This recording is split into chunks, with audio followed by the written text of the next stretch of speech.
Bismillahirrahmanirrahim. Alhamdulillahirabbil alamin. Assalamualaikum warahmatullahi wabarakatuh. Alhamdulillahirabbil alamin hamdan syakirin hamdan naimin hamdan yuafi ni'ma wa yukafil mazidah. Puji syukur kepada Allah yang mana senantiasa pada kesempatan kali ini saya bisa menyelesaikan tugas mata kuliah strategi pembelajaran PAI, yang dimana pada kesempatan kali ini saya akan menjawab pertanyaan-pertanyaan dari ibu dosen, yang mana salah satu dari pertanyaannya yaitu menjelaskan langkah-langkah penetapan strategi pembelajaran.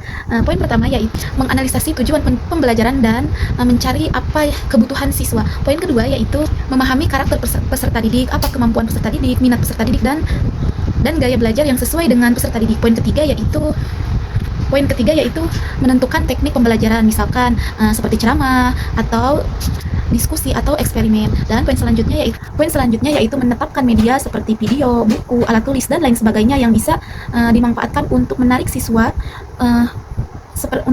agar minat siswa dalam belajar itu bertingkat lebih tinggi. Dan poin yang terakhir yaitu mengukur atau mengevaluasi seberapa berhasilnya capaian siswa terhadap pelajaran yang ia sudah dapatkan. Nah, pertanyaan kedua dari ibu dosen yaitu menjelaskan pepatah Arab yang dimana metode lebih penting daripada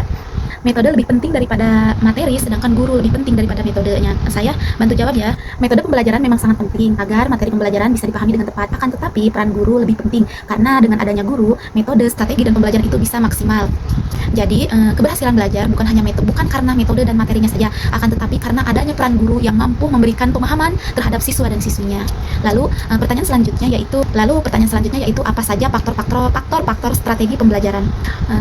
Poin ke-1 yaitu tujuan pembelajaran atau strategi pembelajaran harus disesuaikan dengan tujuan pembelajarannya atau capaian yang ingin dicapainya. Dan poin kedua yaitu karakter peserta didik, atau mulai dari usia peserta didik, kemampuan peserta didik, dan kelebihan dari peserta didik. Dan poin selanjutnya yaitu sarana dan prasarana, yaitu sangat penting, yang dimana ketersediaan keberlangsungannya pendidikan yaitu dengan adanya alat bantu untuk keberlangsungannya pembelajaran seperti ruang kelas, meja, alat tulis, dan lain-lain. Poin keempat yaitu apa yang dimaksud dengan strategi pembelajaran, prinsip aktivitas dalam strategi pembelajaran. Prinsip aktivitas yaitu bisa disebut juga harus melibatkan keaktifan siswa dan keceriaan siswa.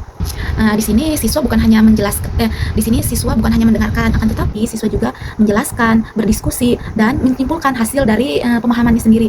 Tujuannya yaitu pengetahuan yang didapatkan siswa agar lebih bermakna dan bisa dicerna lebih lama lagi gitu, bisa tertanam dalam dirinya dan bisa dipahami. Lalu pertanyaan selanjutnya yaitu menjelaskan prinsip individual dalam menggunakan strategi pembelajaran.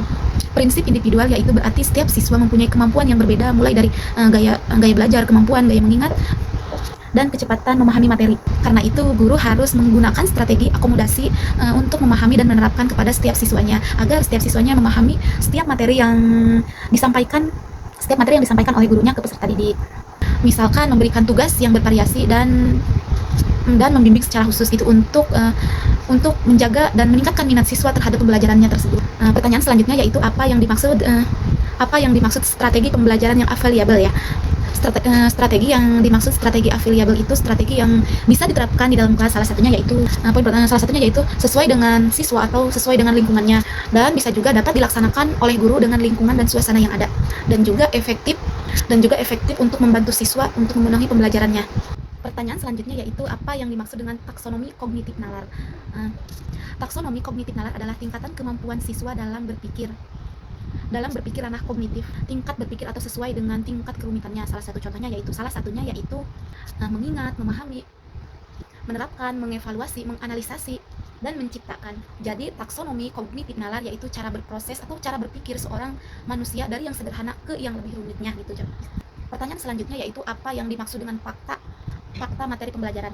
Fakta materi pembelajaran yaitu informasi yang dimana siswa harus mengetahui terhadap pembelajarannya tersebut. Contohnya seperti nama tokoh, tanggal, rumah, istilah, atau peristiwa dalam sejarah.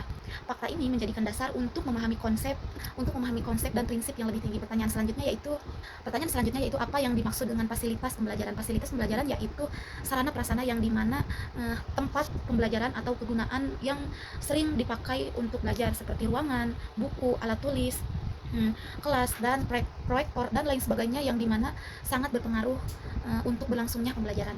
Karena fasilitas yang memadai itu akan sangat membantu pelajaran itu menjadi lebih efektif, efisien gitu, dan setiap siswanya pasti akan merasakan nyaman, tenang, dan lebih bersemangat lagi untuk berlangsungnya pelajaran tersebut. Pertanyaan yang terakhir yaitu apa yang dimaksud dengan integritas pembelajaran. integritas pembelajaran, yaitu keselaraan dalam pembelajaran atau kejujuran, baik itu guru ataupun siswa, itu berlangsungnya pembelajaran dengan diadakan dengan kejujuran, nilai moral, konsisten dan sesuai dengan pendidikannya.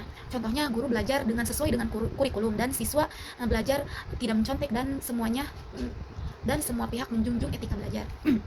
Mungkin cukup segitu yang bisa saya sampaikan. Mohon maaf bila ada penjelasan dan pemaparan yang kurang tepat. Itu selebihnya kesalahan dari saya, dan kelebihannya itu karena kelebihannya yaitu atas karunia Allah Subhanahu wa taala. Cukup sekian yang bisa saya sampaikan. Wassalamualaikum warahmatullahi wabarakatuh.